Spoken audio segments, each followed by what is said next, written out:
Imagina por un momento que puedes retroceder en el tiempo, no siglos, sino milenios, que atraviesas el polvo dorado de los caminos antiguos, que escuchas el murmullo de un pueblo que vive entre esperanzas, opresión y profecías, que observas, desde una esquina silenciosa de la historia, cómo algo extraordinario está a punto de ocurrir. Algo tan grande que dividirá la línea del tiempo en antes y después. Nos encontramos en Nazaret, un pequeño poblado en la región de Galilea. En aquel entonces, nadie habría apostado ni una moneda de cobre por esta aldea. Era insignificante, humilde, apartada. La clase de lugar del que se decía con desdén: ¿de Nazaret puede salir algo bueno?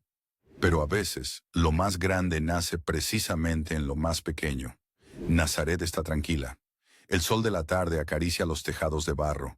Se escucha el balido de algunas cabras y el sonido rítmico de las piedras de molino. Las mujeres preparan pan. Los hombres regresan del campo. Y entre todas las casas sencillas de la aldea, hay una que destaca por su silencio.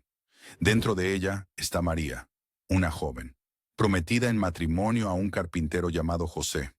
Su vida, hasta ese instante, parecía destinada a la normalidad. Formar un hogar, criar hijos, vivir según las costumbres de su pueblo. Nada sobresaliente, nada fuera de lo esperado. Pero Dios tenía otros planes. Y es aquí donde la historia cambia de ritmo. No hay trompetas, no hay relámpagos, no hay terremotos. Solo un instante en el que el aire parece detenerse, como si Nazaret misma contuviera el aliento. Un resplandor suave, como luz que no viene del sol, invade la habitación, y aparece Gabriel, el mensajero celestial, un ser cuya presencia desafía toda palabra humana. No es que brille, es que la luz parece obedecerle. María se sobresalta. No está soñando, no está imaginando cosas. La presencia delante de ella es real, poderosa, inesperada. Gabriel la observa con una mezcla de autoridad y ternura, y le dice palabras que la humanidad recordará para siempre. Alégrate, muy favorecida, el Señor está contigo. Si el mundo moderno pudiera escuchar esta frase con los oídos de una joven judía del siglo I, entendería mejor su impacto. No era un saludo cotidiano, no era un halago, era un anuncio divino. María queda confundida. ¿Por qué ella? ¿Qué significa este saludo? Gabriel, viendo su inquietud, continúa: No temas, María, porque has hallado gracia delante de Dios. Concebirás y darás a luz un hijo, y le pondrás por nombre Jesús. El silencio se vuelve más denso. Jesús, un nombre que significa el Señor salva. Gabriel prosigue, cada palabra cargada de eternidad. Él será grande, será llamado Hijo del Altísimo. Dios le dará el trono de David, reinará para siempre, y su reino no tendrá fin. Es aquí donde María, todavía temblando, reúne valor para hacer una pregunta que no surge de duda, sino de lógica. ¿Cómo será esto? Yo no he conocido varón. Y Gabriel revela el mayor misterio. El Espíritu Santo vendrá sobre ti, y el poder del Altísimo te cubrirá con su sombra. Por eso, el Hijo que nacerá será santo. Será llamado Hijo de Dios. El plan más grande del universo, explicado en una sola frase. Pero Gabriel no ha terminado. Tu parienta Elizabeth también ha concebido en su vejez. Ella, que decían estéril, está en su 6º mes, porque nada es imposible para Dios. María baja la mirada. Respira. Siente cómo su corazón late en un nuevo compás. En ese instante, se convierte en testigo de lo imposible, y con una fe que desarma al cielo y al infierno, responde: He aquí la sierva del Señor, hágase conmigo conforme a tu palabra. Gabriel desaparece, y el mundo cambia para siempre. Cuando el mensaje del ángel se asienta en el corazón de María, ocurre algo aún más sorprendente. Una necesidad profunda de verbalizarlo, de compartirlo, de encontrar a alguien que pueda comprenderlo. Y recuerda las palabras de Gabriel. Elizabeth, su parienta, también embarazada milagrosamente. Gabriel prosigue, cada palabra cargada de eternidad. Él será grande, será llamado Hijo del Altísimo. Dios le dará el trono de David, Reinará para siempre, y su reino no tendrá fin. Es aquí donde María, todavía temblando, reúne valor para hacer una pregunta que no surge de duda, sino de lógica. ¿Cómo será esto? Yo no he conocido varón. Y Gabriel revela el mayor misterio. El Espíritu Santo vendrá sobre ti, y el poder del Altísimo te cubrirá con su sombra. Por eso, el Hijo que nacerá será santo. Será llamado Hijo de Dios. El plan más grande del universo, explicado en una sola frase. Pero Gabriel no ha terminado. Tu parienta Elizabeth también ha concebido en su vejez.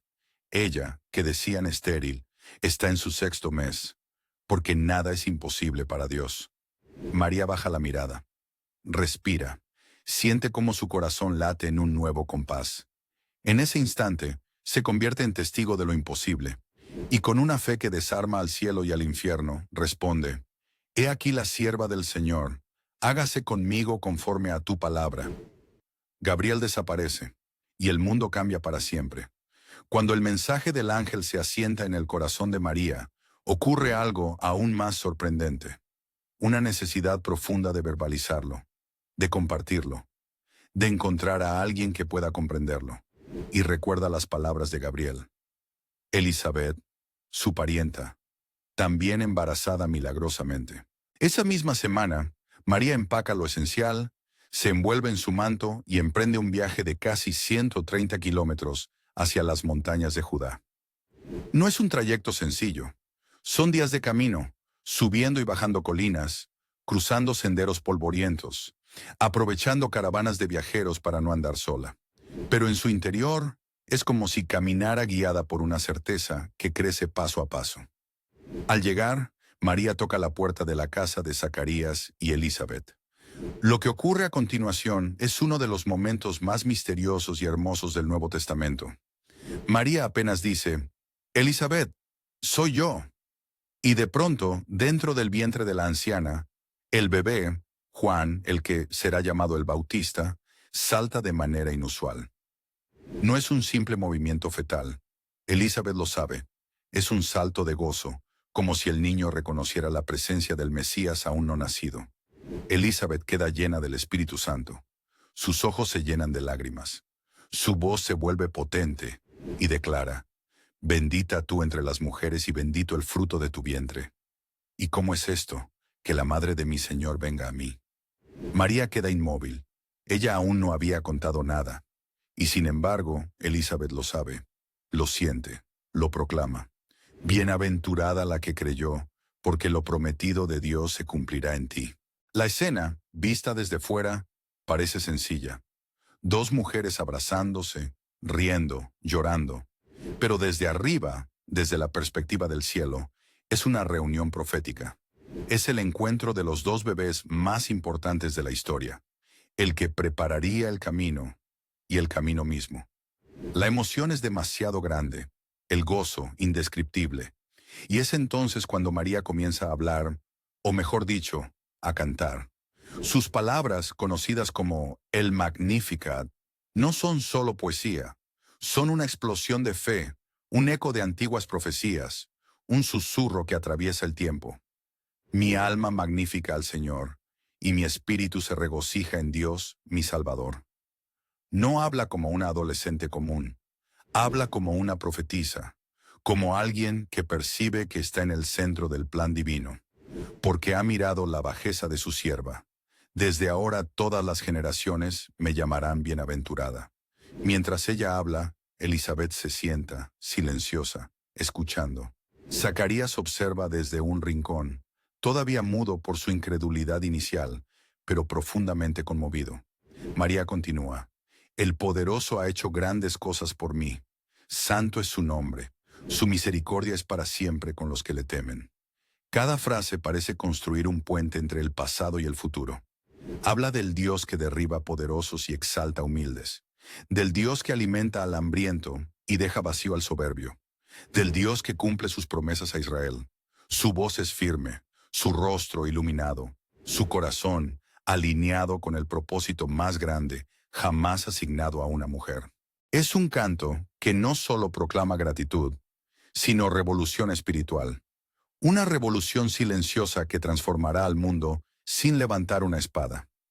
María permanece con Elizabeth 3 meses, tiempo en el que ambas comparten historias, preparan ropa de bebé, oran juntas, ríen, tal vez lloran de vez en cuando, conscientes de la magnitud de lo que viven. Cuando llega el momento del nacimiento de Juan, María regresa a Nazaret. Su vientre ya es visible, y el verdadero desafío está por comenzar. El regreso no es fácil. Nazaret es pequeña, las miradas son afiladas, los rumores corren más rápido que el viento. Una joven prometida, embarazada antes de casarse. ¿Y José? ¿Qué pensará José? María respira profundo antes de entrar al pueblo. Sabe que Dios está con ella, pero aún así, la reacción humana puede doler. Algunos rostros muestran sorpresa, otros desaprobación, otros compasión.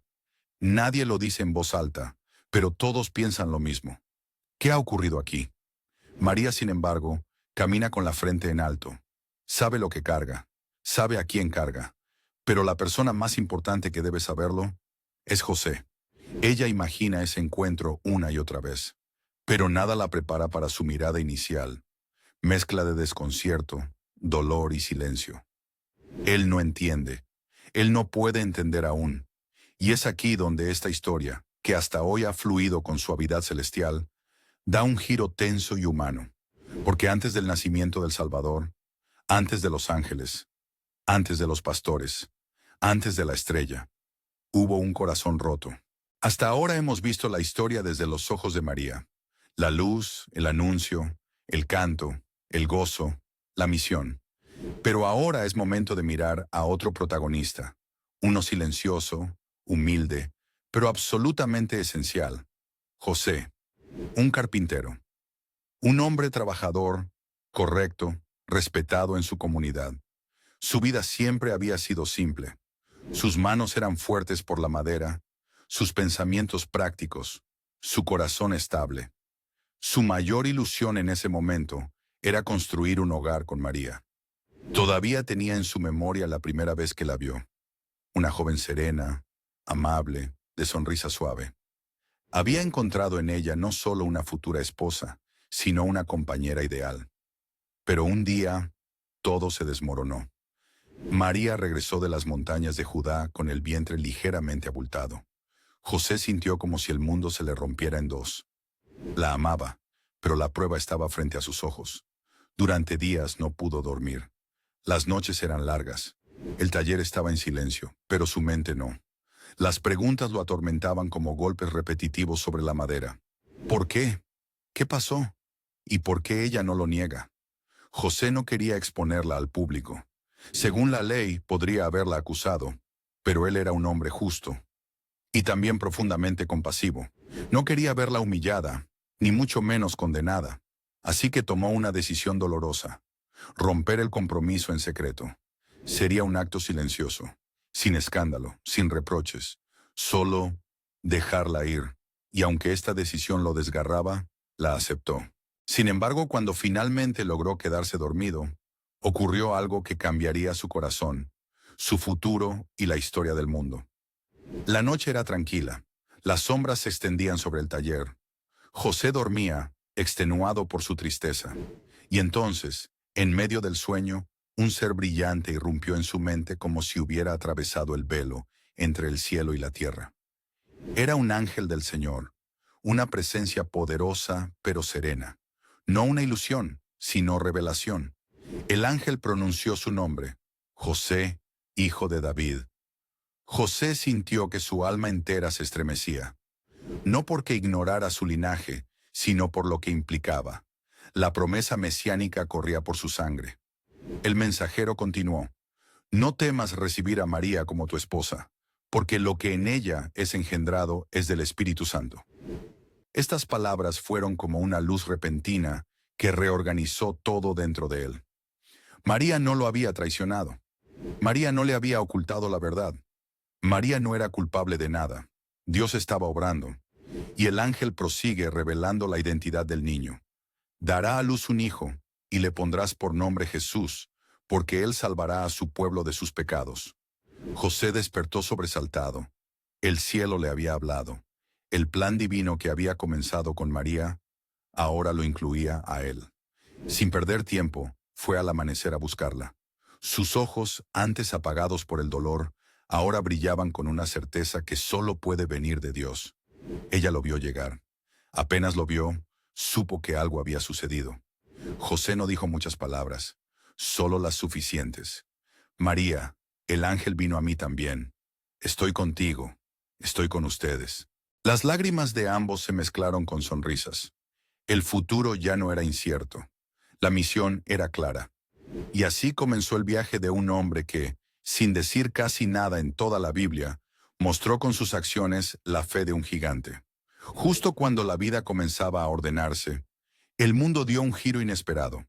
A cientos de kilómetros de ellos, en Roma, el emperador César Augusto emitió un decreto: que se haga un censo en todo el imperio. Su orden atravesó ciudades, montañas y desiertos hasta llegar a Nazaret. Y con ella, un problema. Cada hombre debía inscribirse en el censo en la ciudad de sus antepasados. José, descendiente de David, debía ir a Belén.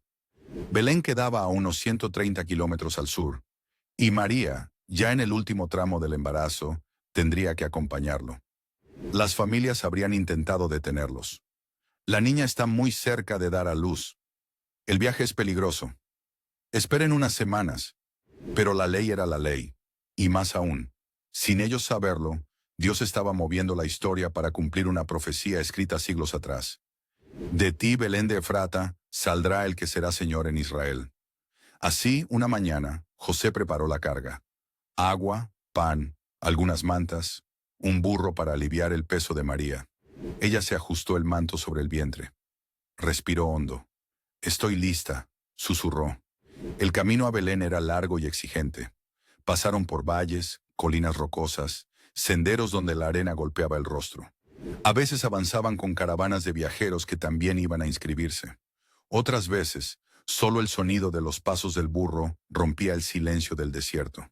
José ayudaba a María a bajar y subir cuando necesitaba descansar. Ella, aunque cansada, mantenía su serenidad. Había algo en su mirada, algo que solo quienes saben que están dentro del plan de Dios pueden tener. Belén no estaba lejos, pero lo más importante estaba más cerca aún.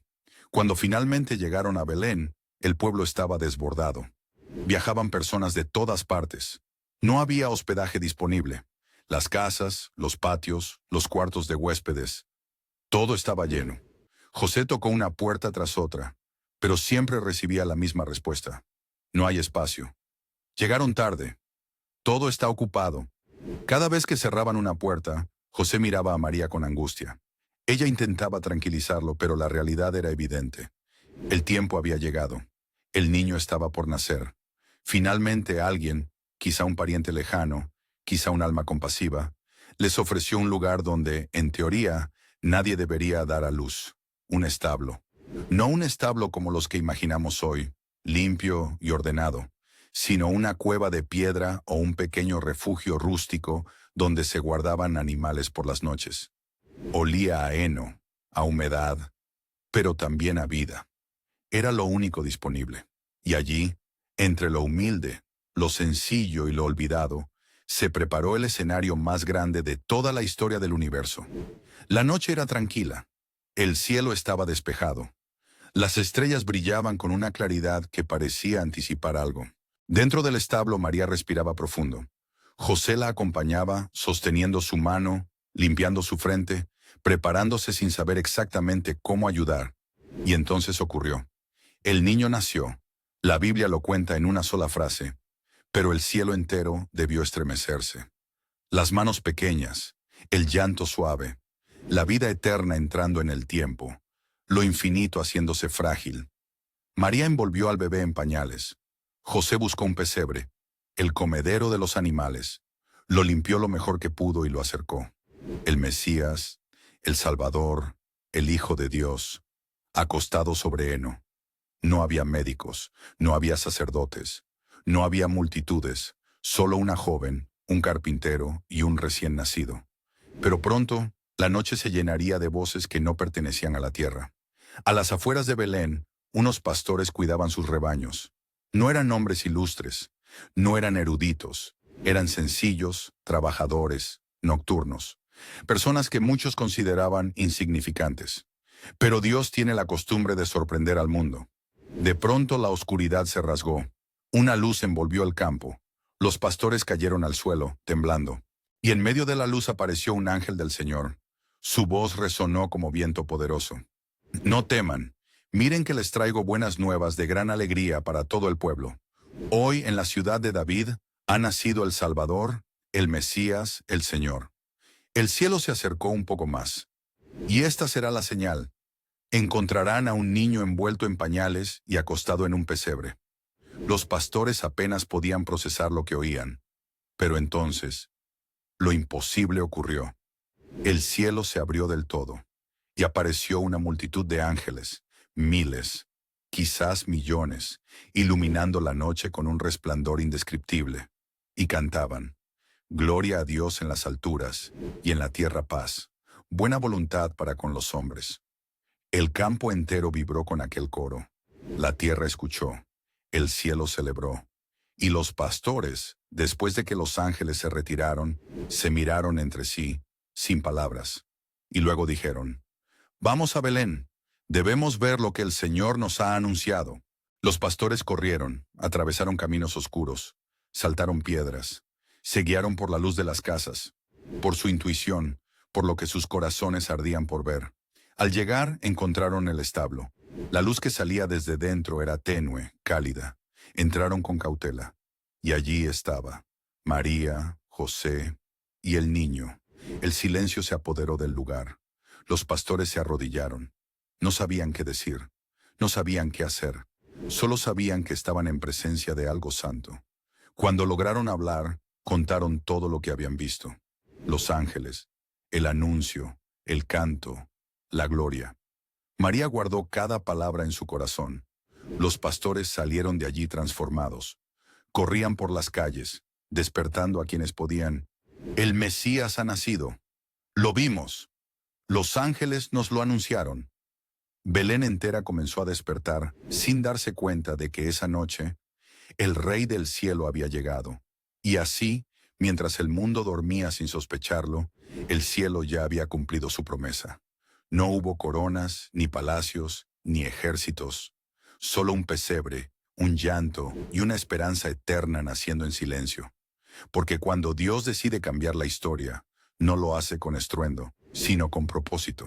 Y esa noche en Belén nos recuerda algo poderoso. La salvación no llegó para impresionar al mundo, sino para rescatarlo. El Rey nació y nada volvió a ser igual.